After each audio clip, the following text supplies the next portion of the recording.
There is a small nail-shaped flower bud that once caused wars.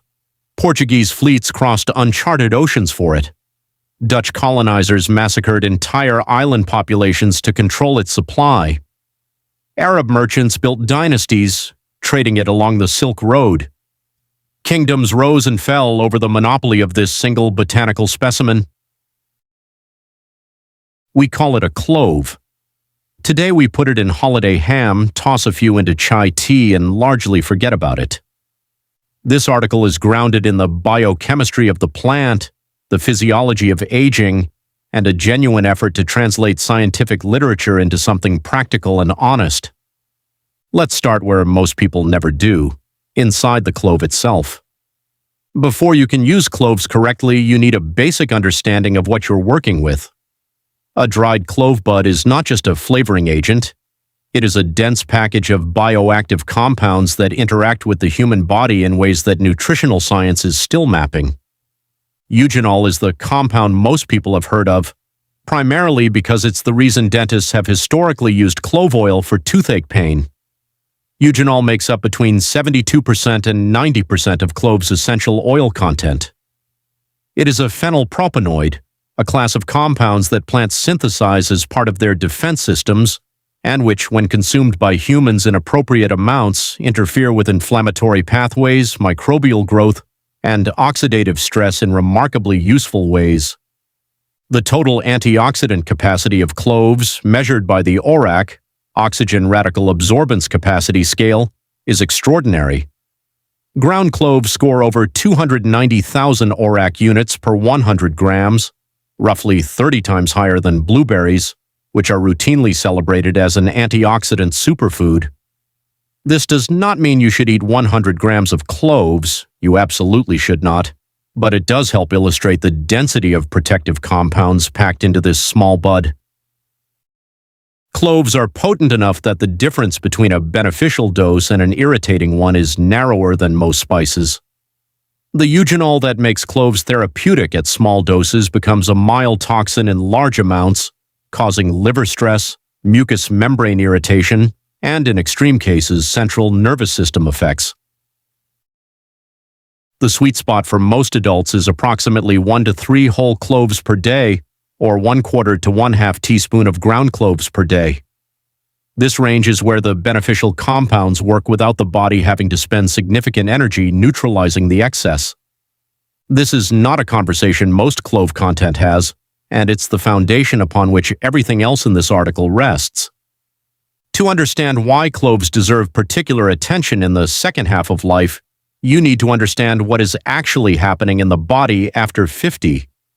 Not in vague, scary terms, but in specific biochemical ones that point directly to why certain compounds in cloves are particularly relevant. Chronic low-grade inflammation, sometimes called inflammaging in the scientific literature, is one of the defining features of biological aging. As the body grows older, the immune system's regulatory mechanisms become less precise. Inflammatory signaling molecules called cytokines begin to circulate at persistently elevated levels, even in the absence of acute infection or injury. This is not the acute inflammation that heals a wound. It is a slow, systemic corrosive process that is now understood to underlie or accelerate virtually every major age-related condition: cardiovascular disease, type 2 diabetes, cognitive decline, osteoarthritis, and even certain cancers. Declining digestive enzyme production is another critical shift that begins in the 40s and accelerates through the 50s. The stomach produces less hydrochloric acid.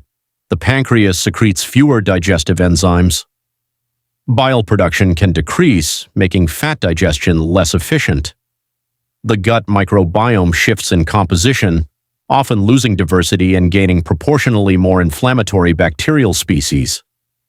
The result: food that once caused no problems begins to cause bloating, gas, reflux, and irregular elimination. Blood sugar regulation becomes more challenging after 50, partly because muscle mass tends to decline. Muscle tissue is a major site of glucose uptake, partly because insulin sensitivity in peripheral tissues often decreases, and partly because the beta cells in the pancreas that produce insulin can become less responsive over time. Several studies have examined clove compounds, particularly methyl hydroxychalcone polymer, MHCP, in the context of insulin-mimicking activity. The research here is preliminary and mostly involves concentrated extracts rather than culinary amounts, but the mechanistic basis for interest is legitimate. All of this context is important because it explains why the 7 methods that follow are structured the way they are, targeting specific biological systems rather than offering generic boost-your-health advice. Method 1, the Pre-Meal Digestive Primer, not the same as clove water. Most people who have heard about cloves and digestion think clove water, a simple cold or warm infusion drunk at some point during the day. This is better than nothing, but it misses a crucial timing principle. The digestive system is not a passive tube. It is a responsive, anticipatory system. Before food arrives, the stomach, pancreas, and liver prepare through a cascade of neural and hormonal signals. The cephalic phase of digestion, triggered by smell, taste, and the anticipation of food, accounts for approximately 20 to 30% of total digestive enzyme output. This means that when you introduce compounds that stimulate enzyme production matters enormously. The correct method: take 1 to 2 whole cloves and chew them slowly, do not swallow them whole, approximately 15 to 20 minutes before your largest meal of the day. Hold the released oils briefly in your mouth before swallowing the chewed material. Rinse your mouth with water afterward. Why this works differently than drinking clove water: chewing cloves releases volatile aromatic compounds that stimulate olfactory receptors and taste receptors simultaneously. These signals travel via cranial nerves to the brainstem and hypothalamus, triggering the cephalic phase response, increasing vagal nerve tone, stimulating gastric acid production, and priming pancreatic enzyme secretion. You are essentially giving your digestive system a heads up. Who benefits most? People who experience bloating after meals, those with known low stomach acid, hypochlorhydria, anyone on proton pump inhibitors for extended periods, under medical supervision, people who notice undigested food in stools, and anyone who regularly feels heavy or sluggish after eating. Important note: people with active gastric ulcers, gastritis, or GERD should exercise caution. Eugenol is warming and can initially increase digestive secretions, which may be irritating to already inflamed mucous membranes. If you have these conditions, consult with a healthcare provider before beginning this practice. Method 2. Clove-Infused Oil for joint and muscle support, applied topically. This is a method almost no wellness content covers, despite having some of the most direct and immediate evidence behind it, because eugenol's analgesic and anti-inflammatory effects at the site of application are well established enough that they form the basis of a formal dental medicine product for decades. The correct method: infuse 10 to 15 whole cloves in 100 milliliters of a carrier oil. Fractionated coconut oil, sesame oil, or olive oil work well. Warm the oil very gently, never exceeding about 60 degrees Celsius / 140 degrees Fahrenheit, for 30 to 45 minutes. Do not boil or simmer, as this degrades the volatile compounds you are trying to extract. Allow to cool, strain, and store in a dark glass bottle. Apply 3 to 5 drops to sore joints, muscle knots, or areas of arthritic pain. Massage in gently using circular motions. The eugenol will absorb through the skin within minutes. Why after 50 this matters especially: osteoarthritis affects the majority of people over 65. In the knees, hips, and hands, the joints most commonly affected, localized application of anti-inflammatory compounds offers the advantage of high local concentration without the systemic side effects of oral NSAIDs, which carry significant risks for the gastrointestinal tract, kidneys, and cardiovascular system with long-term use. Practical refinement: combine 10 drops of clove oil infusion with 5 drops of ginger-infused oil for a synergistic warming blend. Ginger's gingerols work through complementary but partially distinct anti-inflammatory pathways, and the combination covers more of the inflammatory signaling cascade than either alone. Method 3. Clove overnight soaking water, the correct temperature and timing. Clove water has become a wellness trend, but it is almost universally made incorrectly in the content that circulates online. Two major mistakes dominate: using boiling water and drinking the water at the wrong time. The correct method: place 3 to 4 whole cloves in a glass of room temperature water, not hot, not cold, approximately 20 to 25 degrees Celsius / 68 to 77 degrees Fahrenheit. Leave them to soak overnight, a minimum of 8 hours. In the morning, on an empty stomach, drink the water. Do not eat for at least 30 minutes afterward. Why room temperature, not boiling? Eugenol is volatile. When you boil cloves, yes, you extract eugenol quickly, but you also cause significant evaporation of the volatile aromatic compounds, and you can partially degrade some of the more heat-sensitive polyphenols. More importantly, boiling water tends to extract excessive tannins from cloves, creating a harsh, extremely astringent liquid that can be irritating to the stomach lining first thing in the morning. Why an empty stomach in the morning? The gastric environment first thing in the morning, before food has entered, is optimally acidic, and the mucus lining of the stomach is at its most receptive state for absorbing polyphenols before the mechanical and chemical activity of food digestion begins. The compounds in the clove water reach the upper small intestine relatively quickly, where absorption is efficient. Method 4. Whole cloves in cooking, the Bloom technique. This is the method that makes the greatest difference to both flavor and bioavailability of active compounds. Most people who cook with cloves drop ground cloves into a dish, or add whole cloves directly to a liquid.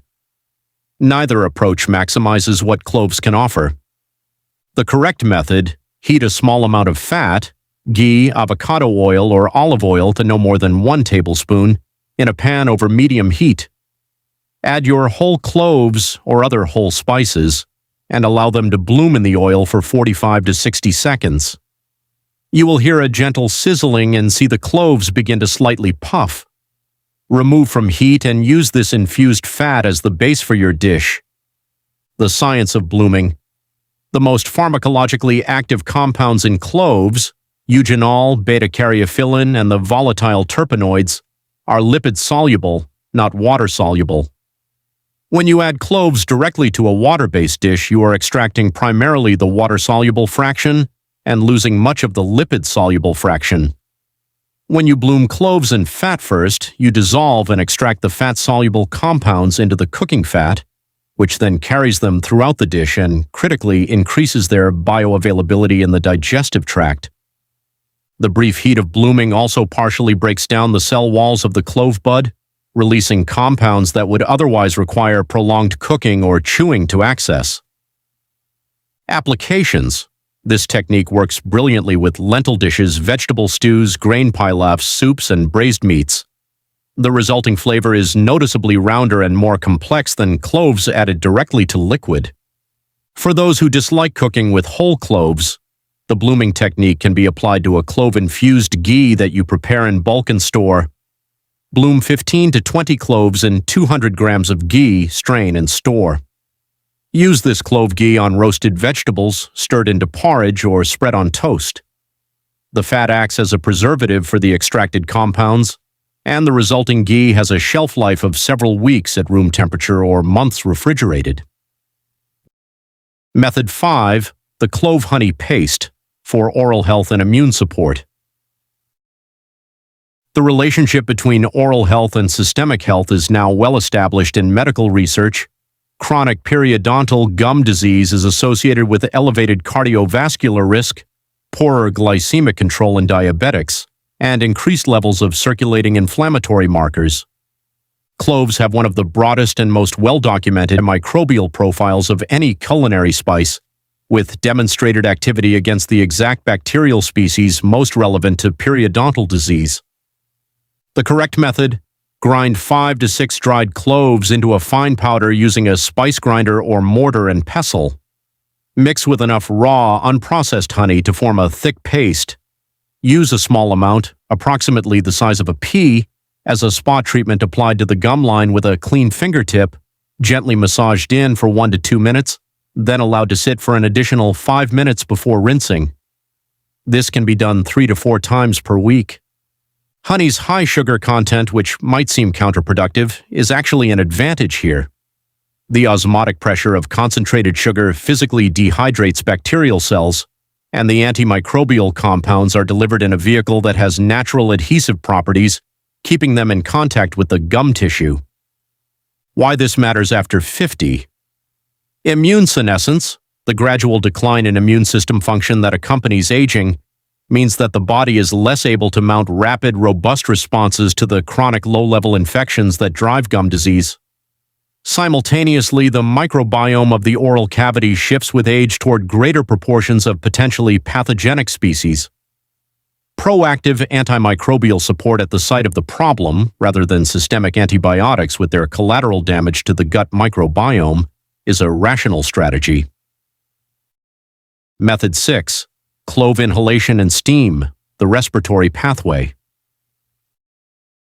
This method is rarely mentioned in mainstream wellness content about cloves, despite being one of the oldest documented uses of the spice, and one with particularly clear mechanistic rationale.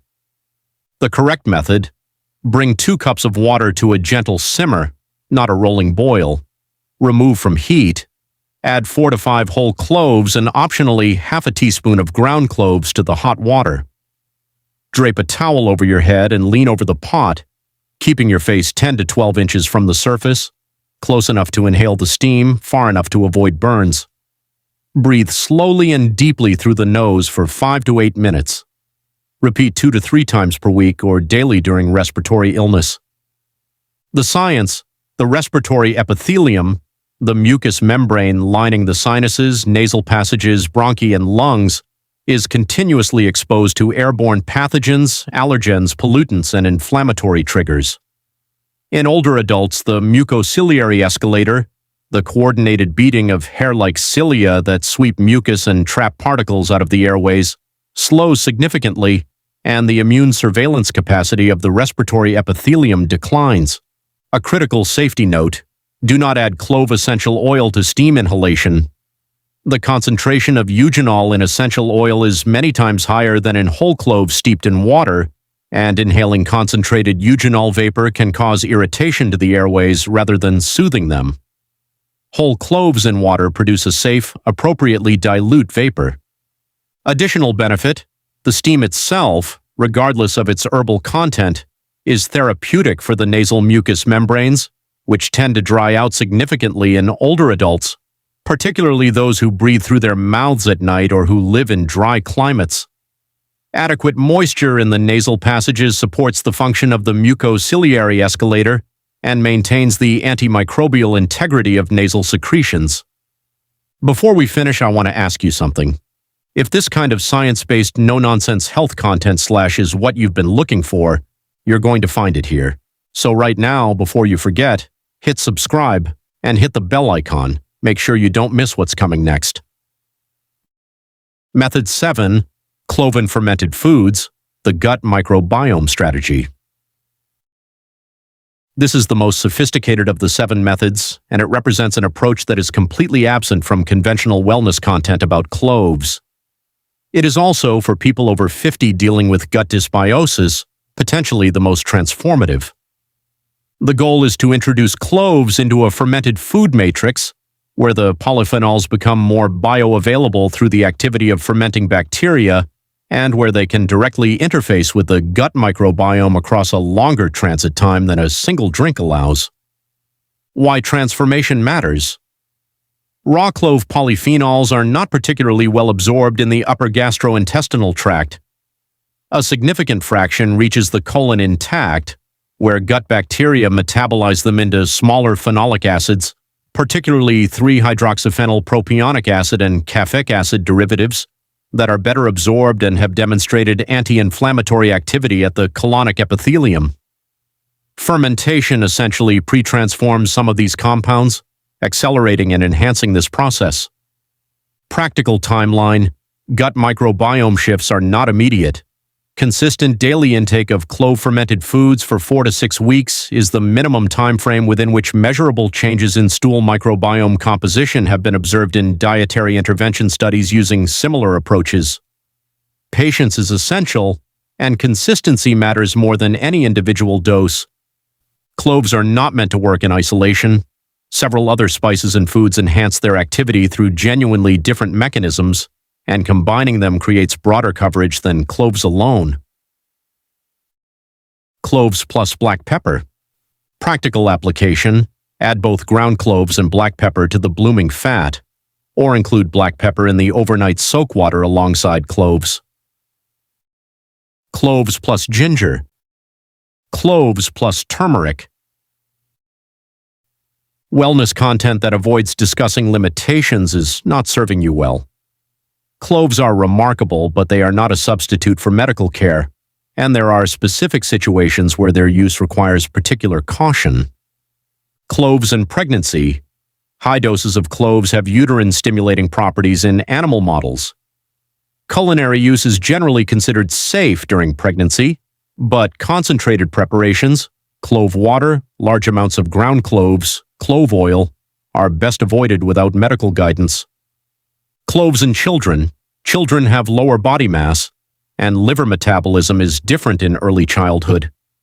Clove oil should be avoided in children under 2, and any significant supplementation should be discussed with a pediatric healthcare provider. Cloves and liver conditions. While oleanolic acid in cloves has shown hepatoprotective properties in some studies, high doses of eugenol are hepatotoxic. People with known liver disease should use cloves conservatively and under medical supervision. Cloves and hypoglycemia risk. If you are taking medications that lower blood sugar, metformin, sulfonylureas, insulin, cloves' modest glucose modulating effects mean you should monitor your blood sugar more carefully when increasing clove intake, particularly in concentrated forms. What cloves are not: they are not a cancer treatment. They are not a replacement for sleep, exercise, or a generally nutritious diet. The antioxidant properties of cloves, while impressive on paper, should not create the impression that you can offset the effects of smoking, a high-processed food diet, or physical inactivity by adding a spice to your morning water. The biology of aging is too complex, and the role of cloves, while genuinely significant, is that of a supporting player in a much larger orchestra. After 50, paying attention to what we put into and onto our bodies becomes not a wellness trend but a practical necessity. The body's own repair and regulatory systems are operating with less efficiency. The margin for chronic insults, prolonged inflammation, nutritional gaps, poor gut microbiome health, oxidative stress, narrows with every decade. Cloves, used correctly and consistently, are one of the most accessible and genuinely potent tools available within that context. They cost almost nothing. They require no prescription. They have been used safely by billions of people across millennia, and the science, imperfect and still evolving as it is, points consistently in the direction that traditional medicine has been pointing all along. That is the real opportunity this spice has been waiting patiently and aromatically for you to take. Now I want to ask you, which of these methods are you already doing, and which one will you start doing today? Drop it in the comments. And if you want more science-backed information, make sure you like, share, and subscribe. Because your body is always listening to what you feed it. I'll see you in the next video.